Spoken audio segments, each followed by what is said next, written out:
Who is the greatest fighter that ever lived? ये सवाल सारे के सारे MMA और बॉक्सिंग फैंस पूछते रहते हैं कि who was so great, so ahead of its time, who was the best in his era and who was the greatest. काफी लोग MMA से एग्जांपल देते हैं, GSP, एंडरसन सिल्वा, ये लोगों का रिकॉर्ड क्या है? These are the greats. Demetrius Johnson, what an incredible athlete. कुछ लोग बॉक्सिंग के एग्जांपल्स देते हैं, मोहम्मद अली, माइक टायसन का नाम लेते हैं। लेकिन अगर तुम 2025 में किसी से पूछोगे, स्पेशली डेना वाइट से, तो वो एक जोन्स का नाम लेंगे। Jon Jones is the greatest athlete that ever lived, the greatest fighting combatant force that existed.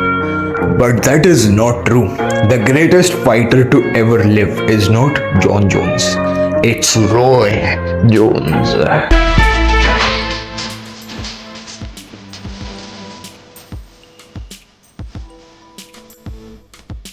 And I'm gonna fucking prove it to you, क्योंकि इंडियन कम्युनिटी को पता नहीं है कि रॉय जोन्स जूनियर किस टाइप का एथलीट और किस टाइप का फाइटर था। बहुत जरूरी मैसेज है मेरे दोस्त तेरे लिए। हम एक ऐसी दुनिया में रह रहे हैं जो एक फेमिनिन वर्ल्ड है। यहाँ पर एक ट्रू मैन बनना काफी ज्यादा मुश्किल है। हर एक चीज हमारी टेस्टोस्टेरोन को कम करने पर लगी हुई है। हर एक हमारी डाइट, हमारी इन्वायरमेंट, हमारे हवा में जो पोल्यूशन है, हमारे खाने में मिला हुआ जो प्लास्टिक है, पेस्टिसाइड्स हैं। ऐसे जमाने में, ऐसे दौर में ये मिशन में मेरी कोई मदद नहीं करता। मैं ये चीजें अकेले करता हूँ जैसे मैं अपनी बॉक्सिंग ट्रेनिंग को सपोर्ट कर सकूं और तुझे एडुकेट कर सकूं, तुझे सिखा सकूं कि डिसिप्लिन क्या होता है, फाइटिंग क्या होती है, डिफेंस क्या होता है, ऑफेंस क्या होता है, वॉर क्या होती है। ये सब जानने से तेरी बहुत ज्यादा हेल्प होगी। तो अगर ये मिशन तुझे हेल्पफुल लगता है, तुझे वीडियोस रिक्वेस्ट करनी है कि भाई आप इस पर भी वीडियो बनाइए, उस पर भी बनाइए, तो तू मेरी मेंबरशिप ज्वाइन कर सकता है। एक बहुत ही चीप प्राइस में तुझे वीडियो रिक्वेस्ट मिलेगी और मेरे डिस्कॉर्ड पर आकर डायरेक्टली बात करने का मौका मिलेगा। मेरे लिए एक बहुत बड़ी हेल्प हो जाएगी। I love you my brother, stay safe, stay strong. He was a once in a lifetime, a once in a generation athlete, ऐसा एथलीट जो तुम्हें 100 साल में सिर्फ एक बार देखने मिलता है। Roy Jones junior was a boxer जिन्होंने 4 वेट क्लास में टाइटल जीता था। He started as a middle weight, उसके बाद super middle weight, light heavy weight और हैवी वेट टाइटल्स भी जीते थे Roy Jones junior. Roy Jones Olympics में भी जीते थे और उनका प्रोफेशनल करियर अर्ली 90s से लेकर लेट 2000s तक चला। उनकी रिसेंटली माइक टायसन के साथ एक फाइट हुई थी। अब तुम कहोगे he has a record, but everyone has a record in boxing. Mike Tyson great है, वैंडर होलीफील्ड ग्रेट है, मोहम्मद अली ग्रेट है। हाँ, मैं मानता हूँ वो सारे ग्रेट हैं, मगर रॉय जोन्स उनसे एक लेवल ऊपर है। एज अ फाइटर सबसे पहली चीज एज अ बॉक्सर तुम्हें जो करनी पड़ती है वो है understanding the dynamics of footwork. तुम्हारी कोई ना कोई स्टैंस होगी, एज इन ऑर्थोडॉक्स और साउथपॉ। तुम्हारा लीड हैंड फॉरवर्ड होगा, वो राइट हो सकता है या लेफ्ट हो सकता है, और लीड फुट फॉरवर्ड होगा, और यही तुम्हारी पूरी स्टाइल को बनाएगा। ट्रेडिशनल साउथपॉ और ऑर्थोडॉक्स से लड़ने की बहुत ही अच्छी स्टाइल है, और अगर तुमने ये भी मास्टर कर ली तो तुम एक बहुत ही अच्छे बॉक्सर बनोगे। Roy Jones junior never liked these rules, he made his own rules when he was inside the ring. क्योंकि सबसे बड़ी चीज तो यह है कि रॉय जोन्स जूनियर की कोई डेफिनेट स्टैंस थी नहीं। उनकी स्टैंस बहुत ही ज्यादा अनऑर्थोडॉक्स थी और वो बहुत ही रैपिडली स्टैंस को स्विच करते थे। उनके दोनों हाथों में वही लेवल की कोऑर्डिनेशन और पावर थी जो बहुत ज्यादा रेयर होता है। तो कोई भी बॉक्सर का एक लीड हैंड होता है और एक पावर हैंड होता है। पावर हैंड से ही वो पावर पंचेस दे पाता है, दोनों हाथों से पावर पंचेस डिलीवर करना बहुत ज्यादा रेयर है, और रॉय जोन्स के पास ये एबिलिटी बहुत ही अच्छे से थी। अब इस स्टैंस स्विचिंग की वजह से डिफेंस के होल्स एक्सपोज हो जाते हैं। तुम साउथ पॉ और ऑर्थोडॉक्स रहकर सेम डिफेंस मेंटेन नहीं कर सकते। तुम या तो साउथ पॉ अच्छा लड़ोगे, ऑर्थोडॉक्स अच्छा लड़ोगे। मगर Roy Jones did not give a fuck about all these rules, और उनका तो एक गार्ड भी नहीं था। हर एक बॉक्सर के लिए गार्ड सबसे ज्यादा जरूरी चीज होती है। बॉक्सिंग के पहले दिन पे ही तुम्हें समझाया जाता है कि whenever you are punching keep your hands high. अगर तुम्हारा हाथ नीचे गिरा तो एक ओवरहैंड, एक जैब क्रॉस और तुम जमीन पर गिर जाओगे। Your hands are there to protect you. मगर Roy Jones junior said fuck it, वो अपने हाथों को नीचे रखते थे। अब तुम कहोगे कि भाई हाथों को नीचे रखते थे then he must get hit a lot, ये तो एक ऐसा फाइटर है जो बहुत ज्यादा डैमेज लेता होगा, जैसे मॉडर्न डे जीरी परहज का है।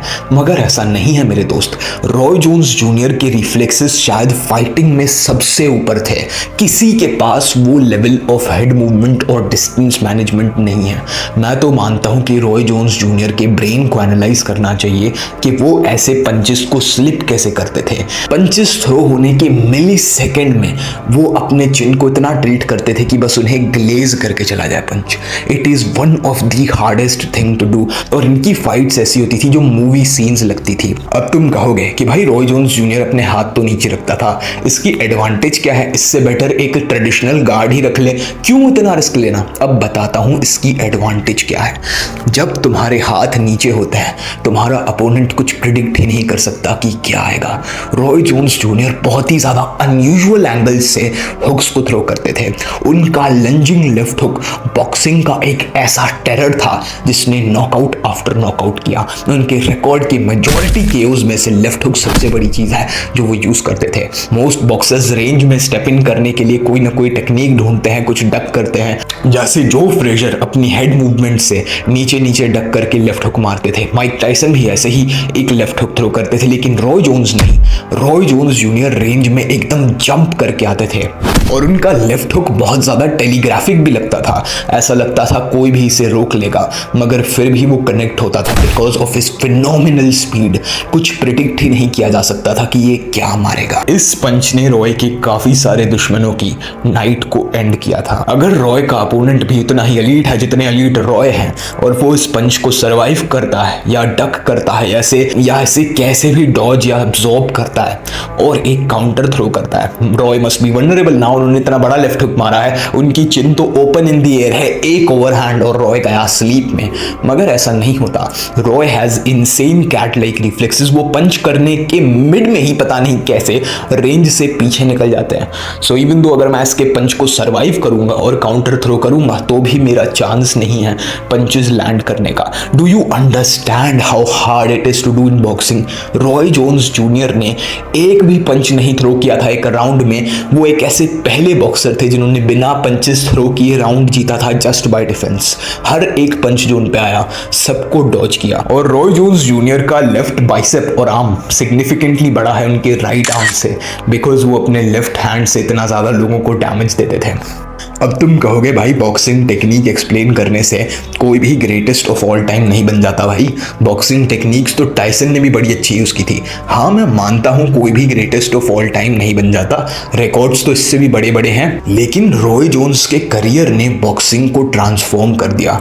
उनकी सारी techniques, switch hitting, body work वो कनेलो एल्वारेज और टेरेंस क्रॉफर्ड और डेविन हेनी और रायन गार्सिया जैसे फाइटर्स मॉडर्न डे में भी यूज करता है। और सबसे बड़ी चीज जिसकी वजह से मुझे Roy Jones junior greatest fighter of all time लगते हैं as a small time boxer जिसने काफी समय से बॉक्सिंग प्रैक्टिस करी है, वो ये है कि there is no way to beat Roy Jones junior in his prime. हाँ मैं जानता हूं अगर तुम ओजी बॉक्सिंग फैन हो तो तुम्हें पता है कि रॉय जोन्स जूनियर भी हारे थे, मानता हूं, मगर उनको उनके प्राइम में हराना इम्पॉसिबल था। कोई भी आदमी उनके साथ उनके वेट में सर्वाइव ही नहीं कर सकता था। It is impossible. अगर मैं वापस पैदा होता हूं 10 साल की उम्र से वापस बॉक्सिंग ट्रेन करता हूं और 20 साल तक ट्रेनिंग करके 30 साल की उम्र में प्राइम रॉय के सामने जाता हूं तो भी मैं 3 मिनट सर्वाइव नहीं कर पाऊंगा, ना कोई दुनिया का आदमी कर पाएगा। Because Roy Jones junior was knowingly और unknowingly a very disgusting cheater. तुम कहोगे भाई ग्रेटेस्ट ऑफ ऑल टाइम और चीटर, स्टीरॉइड चीटर नहीं, परसेप्शन चीटर। ये चीज क्या होती है मैं तुम्हें बाद में बताऊंगा, मगर he had something that no fighter ever possessed. Roy Jones junior की काउंटर पंचिंग और पावर बहुत ज्यादा डिस्करेजिंग थी। उनको प्रेशर करने का मतलब ये था अपने बॉडी को और अपने हेड को हुक्स से डैमेज कराना। He was known as captain hook. वो जैब्स के बदले हुक्स थ्रो करते थे जो बहुत ज्यादा रिस्की है मगर बहुत ज्यादा पावर डिलीवर करते हैं। And Roy did not give a fuck because उन पे तुम पंचेस लैंड ही नहीं कर सकते। उन्होंने तो गाना भी बनाया, can be touched, can be dropped, can be moved, can be shook, और ये गाना रॉय पर अप्लाई ही होता है। This song was straight bars man. मैं रिकमेंड करता हूं एक बार जाकर सुनो। You will not win because I will not lose. अब आते हैं कुछ ऐसी टेक्निक्स पर जो अभी तक एमएमए में यूज होती है और बॉक्सिंग में भी। रॉय जोन्स जूनियर ने फेंट्स को भी बहुत अच्छी तरह से मास्टर किया था। थोड़े बहुत बॉडी पर हार्ड पंचेस मारने के बाद, लोगों के लिवर को फ्राई करने के बाद वो फेंट्स किया करते थे कि अभी मैं हेड पे मारूंगा, अभी मैं मुंह पे मारूंगा, अभी यहां मारूंगा, अभी वहां मारूंगा। इसी वजह से अपोनेंट का नर्वस सिस्टम फ्राई हो जाता था और रॉय जोन्स जूनियर के सामने वो बहुत ज्यादा डरता था कि यार ये तो पता नहीं क्या कर रहा है, मैं कैसे लड़ूं इससे। और सबसे बेस्ट चीज जो अपोनेंट कर सकता था वो था शेल अप।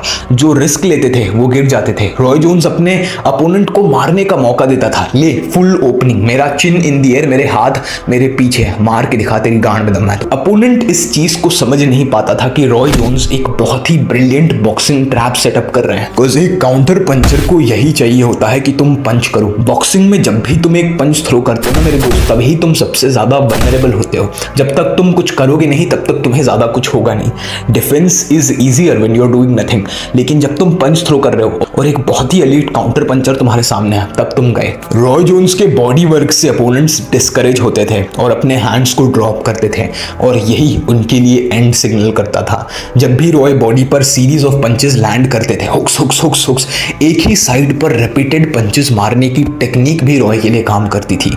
एक बॉक्सर को एक ही साइड पर 2 बार हिट करना मुश्किल है, लेकिन रॉय 6 से 8 बार एक ही हाथ से पंच मारते थे because of his tremendous speed. और जब अपोनेंट हाथ नीचे गिराता था, Roy found an opening, caught his chin, dropped him. और यही चीज रॉय जोन्स 40 से ज्यादा बार कर चुके हैं। And he had the best combinational punching in the history of boxing. उनसे बेटर कॉम्बिनेशंस कोई नहीं ला सकता था। अब तुम कहोगे डिफेंस में इससे बेटर फाइटर है, इसमें इससे बेटर फाइटर है, लेकिन कॉम्बिनेशंस तो रॉय जोन्स जूनियर से कोई नहीं ज्यादा दे सकता। रॉय जोन्स जूनियर की इस ट्रेमेंडस स्पीड की वजह से मैंने पहले भी बताया कि वो सेम ही साइड पर पंचेस लैंड करते थे, लेकिन वो ऐसे ऐसे कॉम्बिनेशंस थ्रो करते थे जो हम एज अ नॉर्मल बॉक्सर कभी सोच भी ना सके। उनका जैब क्लियरली नॉन एग्जिस्टेंट था। बॉडी पर हुक, फेस पर राइट क्रॉस और बॉडी पर deep left hand, glazing the liver, लोगों को नॉकआउट करना। काउंटर करने भी जाऊं तो रॉय रेंज से बाहर चले जाएंगे अपनी स्टैंस को स्विच करके। रॉय के सामने मेजॉरिटी ऑफ बॉक्सर्स डोमिनेट हुए थे। अलग अलग स्टाइल के चैंपियंस थे ये सारे, कोई भी बम्प्स नहीं थे। रैंकिंग्स में नंबर 1 नंबर 2 टाइटल के लिए चैलेंज करने वाले बंदे सब टूट रहे थे। जिनकी फिलिशियल थी वो टूट रहे थे। जो साउथपॉ थे, जो ऑर्थोडॉक्स थे, जो बहुत ही ज्यादा क्लीन फिनोमिनल पंचर्स थे, जिनकी स्टाइल एक ब्रॉलर थी, जो पावर पंचर थे, सबको तोड़ा था। The only style that I think that would damage Roy Jones would be the peekaboo style, जहां पर लोग अपना हेड नीचे रखते हैं, जो माइक टाइसन यूज करते हैं, because that also is very unpredictable. और इसी वजह से माइक टाइसन ने भी एक रेन ऑफ टेरर मचाया था। हमें ये फाइट देखने तो मिलती है रॉय वर्सेस टाइसन, मगर they were just a former shell of themselves. ये कोई प्राइम फाइट नहीं होती। मगर इट इज सैड क्योंकि माइक टाइसन और रॉय जोन्स एक साथ ही फाइट कर रहे होते हैं एक ही टाइम पर, and we never get to see them when they were young. अब आ जाते हैं लास्ट चीज पर, elite footwork, cutting angles, very unorthodox fighter, नीचे से पंचेस थ्रो करना, एलीट कॉम्बिनेशनल पंचिंग। बस यही ना, ऐसे फाइटर्स तो आज एग्जिस्ट करते हैं। टेरेंस क्रॉफर्ड है, ये है, वो है, इन सब के पास इन चीजों में मास्टरी है। रॉय जोन्स जूनियर एक पुरानी ब्रीड ऑफ एथलीट। अब एक चीज है जो रॉय को इतना ग्रेट बनाती है, जो किसी के पास नहीं है, जो इसकी हर फाइट में मैं एनालाइज करता हूं इसके प्राइम में, वो है द पावर ऑफ परसेप्शन। ऐसे लगता है कि रॉय जोन्स जूनियर का किसी भगवान, किसी गॉड के साथ कनेक्शन है, जो उसे पहले ही बता देते हैं कि पंचेस को कैसे स्लिप करना है। वो अपने अपोनेंट के दिमाग में झांक कर देख लेते हैं कि ये क्या थ्रो करेगा, और मैट्रिक्स का नीरो जैसे बुलेट्स डॉज करता है, वैसे रॉय जोन्स पंचेस को डॉज करता है। और ये एक चीटिंग लगती है। ऐसे लगता है कि रॉय जोन्स जूनियर को हराना नामुमकिन है।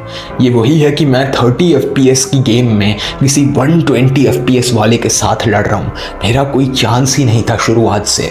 वो इस चीज को बहुत पहले ही सेंस कर लेता है। जैसे मक्खी पर हथौड़ा मारना बहुत मुश्किल होता है, वो हर बार उड़ जाएगी, वैसे ही रॉय के चिन पर उसके प्राइम में पंच लैंड करना है, क्योंकि वो वहां से सरक जाएगा और बहुत ही बुरा काउंटर लैंड करेगा। मैंने बहुत बॉक्सर्स देखे हैं। I love old school boxing. India में ये लेजेंड्स के बारे में किसी को नहीं पता। Marvin Hagler, Muhammad Ali, George Foreman और ऐसे ऐसे बॉक्सर्स जो इतने ज़्यादा एलीट थे, जिनको सारी दुनिया कह रही थी कि कोई नहीं हरा पाएगा, मगर स्टिल दे लॉस्ट। मगर रॉय जोन्स जूनियर एक ऐसा फाइटर है जिसकी स्टाइल में तुम कोई फ्लॉ नहीं ढूंढ सकते। और तुम चाहिए तो किसी भी बड़े बॉक्सिंग के US के कोच से भी जाकर पूछ लो कि प्राइम रॉय जोन्स जूनियर को हराया जा सकता है, तो वो तुम्हें नहीं कहेगा। And that's what makes him the greatest of all time. You just cannot devise a style to beat him. You just cannot pressure him. तुम उसके साथ रेंज में जाओगे तो वो तुम्हें तोड़ेगा। लॉन्ग रेंज, मीडियम रेंज, यहाँ तक कि क्लिंच में भी बहुत ही ज़्यादा डैमेज देता है Roy Jones. And that is why he is the greatest fighter that ever lived. There was before the era of the domination of Jon Jones, we had Roy Jones. I hope you liked the video, my friend. God bless. I'll see you at the top. Thank you for 1,000 subs.